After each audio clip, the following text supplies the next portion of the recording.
Assalamualaikum warahmatullahi wabarakatuh. Salam sejahtera, salam Malaysia Madani, salam Cybernova. Masa depan cemerlang bermula dengan penggunaan AI yang bijak.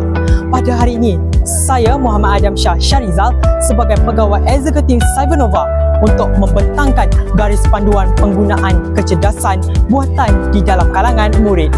Apakah itu Artificial Intelligence? Artificial Intelligence dikenali sebagai AI atau nama lain kecerdasan buatan. AI ialah satu teknologi yang mampu meniru tingkah laku serta pemikiran seperti manusia. Satu digital yang memerlukan kebijaksanaan manusia.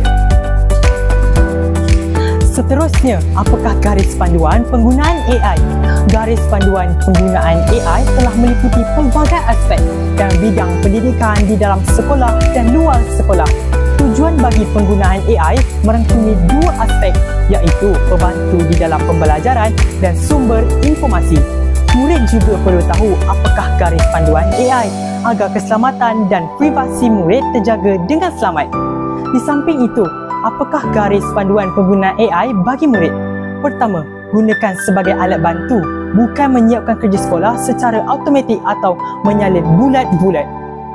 Kedua, sentiasa semak semula dan sahkan kesahihan data daripada sumber AI untuk mengelakkan jenayah seperti info yang palsu.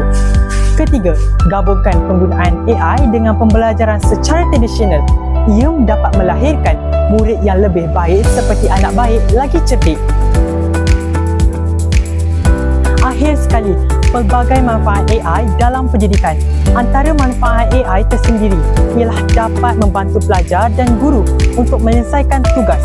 Sumber informasi juga dapat menjawab pelbagai soalan yang diberikan. Akhir kata, masa depan cemerlang bermula dengan penggunaan yang bijak. Sekian daripada saya sebagai pegawai eksekutif Cybernova.